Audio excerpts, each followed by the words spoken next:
Seringkali kita terjebak dalam rutinitas dengan motif yang salah.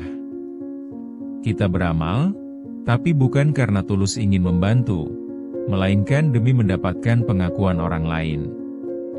Ketika kita berbuat baik, kita berharap akan mendapat pujian, tanda terima kasih, atau minimal pengakuan dari orang-orang di sekeliling kita. Ironisnya, ketika amal kita tidak mendapatkan sorotan yang diinginkan, semangat kita cepat pudar. Kita ingin dihargai, tapi kita sering lupa bahwa amal sejati tidak seharusnya mendasarkan diri pada pujian orang lain.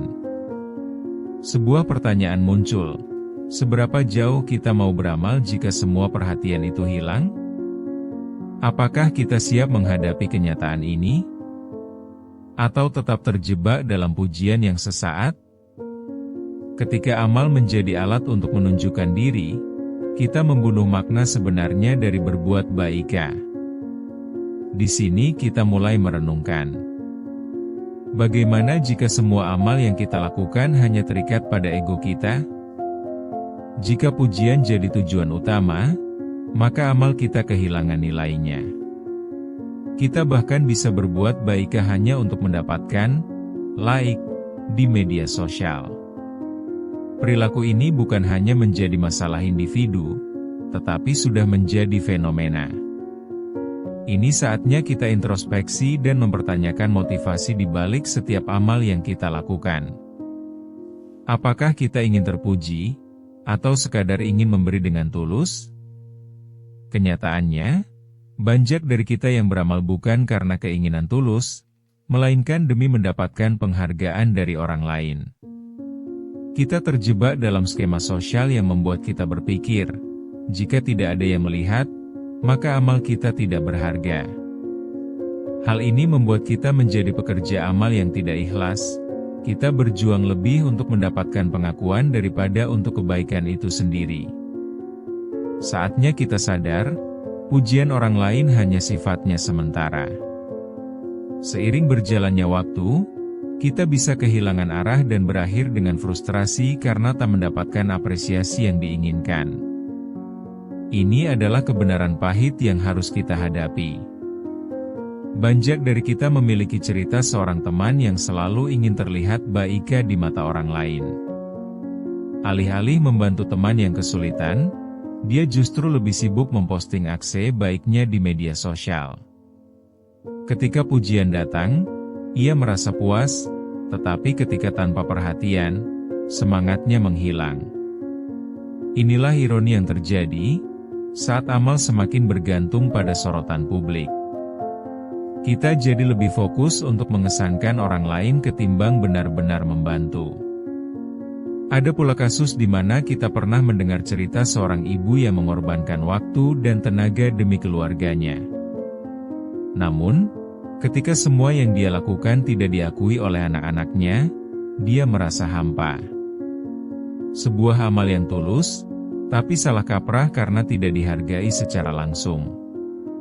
Jika saja kita menyadari bahwa amal tidak perlu dipertegas dengan pengakuan, mungkin kita akan lebih menghargai setiap tindakan kecil yang dilakukan sehari-hari. Di balik semua itu, kekhawatiran terbesar adalah ketika kita hanya beramal untuk mendapatkan pujian, bukan dari kesadaran dan ikhlas.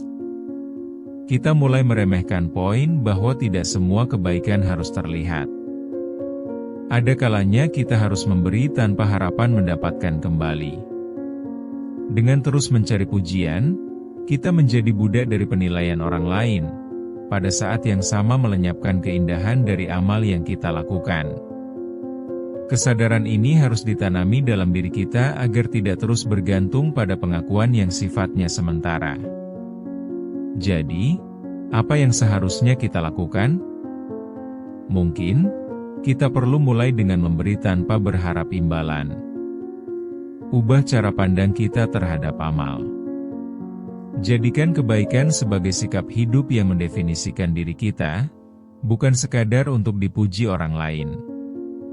Dengan begitu, kita tidak akan merasa hampa ketika tidak ada yang memperhatikan, karena kita tahu bahwa setiap amal adalah investasi untuk diri kita sendiri, bukan untuk pengakuan dari orang lain. Berharap pujian jelas memenuhi rasa ego kita. Tapi apa jadinya jika itu tidak ada? Apakah kita masih mau melakukan yang sama? Tanpa sadar kita dapat menjalin toxic habit yang akan menghancurkan esensi dari kebaikan itu sendiri. Mari kita pertimbangkan, dalam setiap tindakan kita, apakah kita berpikiran untuk memecah jerat itu atau malah terbelenggu dalam keinginan kita, yang akhirnya bisa menuntun kita pada kehampaan. Pernahkah kamu merasakan kehampaan setelah berbuat baik? Bayangkan seorang mahasiswa yang mengalami tekanan untuk menyelesaikan tugas kuliah tetapi bertindak altruistik dengan membantu teman sekelasnya.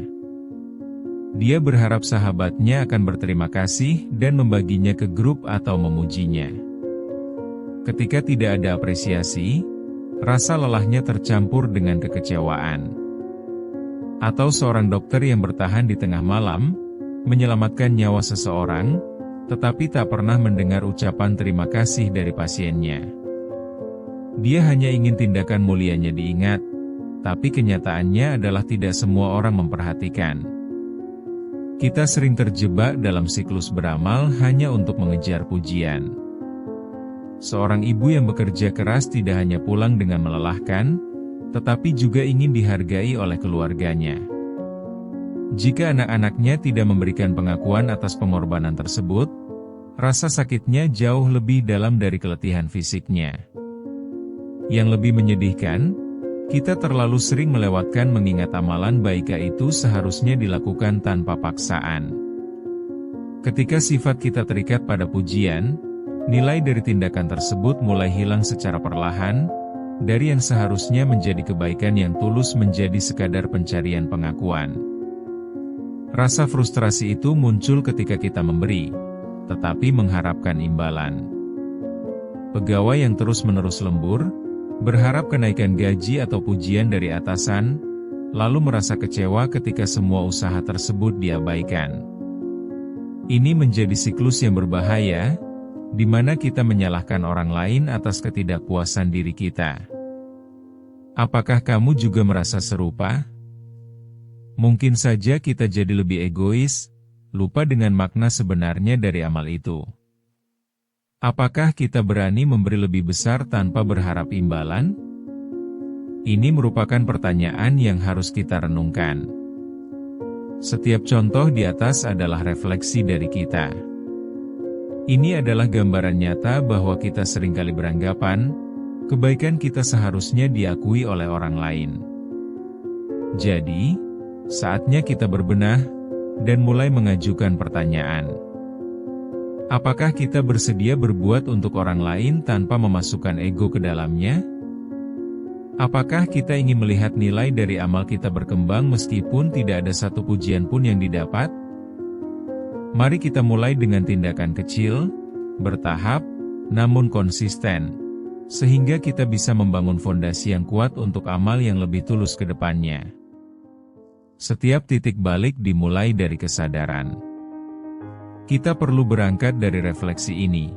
Apakah amal kita selama ini didasari pada ketulusan? Ketika kita mulai meragukan motivasi di balik amal kita, ini adalah panggilan untuk introspeksi. Yuk kita berlatih memberi tanpa mengharapkan yang lain. Bayangkan jika saat kita memberi, kita fokus pada dampak dari tindakan kita, bukan pada pengakuan dari orang-orang di sekitarnya. Jika kita bisa berbuat baik hanya untuk kebaikan itu sendiri, kita mulai membangun karakter yang lebih kuat. Amal justru menjadi tindakan terapeutik yang membebaskan kita dari belenggu ketidakpuasan. Mungkin kamu akan merasa ada beban yang hilang ketika kamu memberi tanpa menyimpan harapan akan imbalan. Kebaikan yang hakiki akan memberi rasa tenang dan kepuasan yang jauh lebih dalam. Ini adalah saatnya untuk mulai memberikan makna baru pada setiap tindakan baik kita. Kita harus ingat, keberadaan kita bukan untuk memberi alasan pada ego kita. Namun, kita ada agar bisa memberikan dampak tanpa batas bagi orang lain. Setiap amal yang tulus adalah investasi kita untuk masa depan kita sendiri, memberi harapan dan kedamaian batin. Kita semua berhak mengambil bagian dalam setiap kebaikan yang kita lakukan. Tanpa perlu pujian, kita mulai menemukan arti sejati dari bertindak dengan tulus. Saatnya kita perbaharui visi kita terhadap amal. Dengan melawan arus pengakuan, kita bisa menemukan keindahan dari beramal, dan merasakan kedamaian yang mengalir dalam jiwa. Langkah demi langkah, jika kita konsisten dengan irama ini, kita akan menemukan bahwa kebaikan kita akan kembali lagi ke jalan yang benar, penuh arti dan kebahagiaan. Ini adalah titik awal yang dapat mengubah cara pandang kita terhadap amal. Mari kita melangkah perlahan, namun pasti. Dengan kebijakan dan hati yang lebih ikhlas, kita semua dapat menjadi pribadi yang lebih baik. Mari kita ingat, amal yang tulus bukan tentang bagaimana orang lain melihat kita. Ini adalah tentang bagaimana kita melihat diri kita sendiri dan nilai yang kita berikan pada setiap tindakan baik. Dengan beramal, kita memberi kesempatan pada diri kita untuk tumbuh. Seperti sebuah tanaman yang membutuhkan air dan cahaya, kita pun perlu memberi diri kita makanan jiwa dari kebaikan. Kita beranjak dari sekadar bertindak dalam bingkai pujian, menjadi bisa mengukir makna dari setiap langkah baik. Dengan memberi tanpa mengharapkan yang lain, kita menjadikan amal sebagai pengingat bahwa setiap tindakan kita ada maknanya. Ketika kita belajar untuk memberi tanpa mengharapkan yang lain, kita sebenarnya menemukan kebebasan yang hakiki. Beramal tidak lagi menjadi beban, tetapi sebuah cara hidup yang menyegarkan ruh kita. Kita seharusnya berfokus pada dampak positif yang setiap amal kita bawa, bukan seberapa banyak pujian yang kita terima. Ini adalah saatnya bagi kita untuk bebas dari DR-DR pujian yang menjerat. Kita harus mampu menjawab tantangan ini dari dalam diri kita sendiri, tanpa terlalu tergantung pada pengakuan luar. Melangkahlah dengan tegas. Saatnya untuk bertransformasi menjadi individu yang lebih baik, dengan memberi tanpa berharap kembali. Setiap kebaikan yang dilakukan menjadi bekal, bukan beban. Mari kita bangkit, berkarya lebih, dan jadikan amal sebagai pengingat kuat bahwa hidup ini penuh makna. Ketika kita mulai sadar, hidup dengan lebih bermakna adalah satu-satunya cara untuk menciptakan perubahan yang kita inginkan, dan itu selalu dimulai dari dalam diri kita. Setiap tindakan kecil, setiap kebaikan, merupakan langkah menuju kebenaran yang lebih besar, bahwa memberi tanpa mengharapkan balasan adalah cara terbaik untuk menemukan kebahagiaan sejati.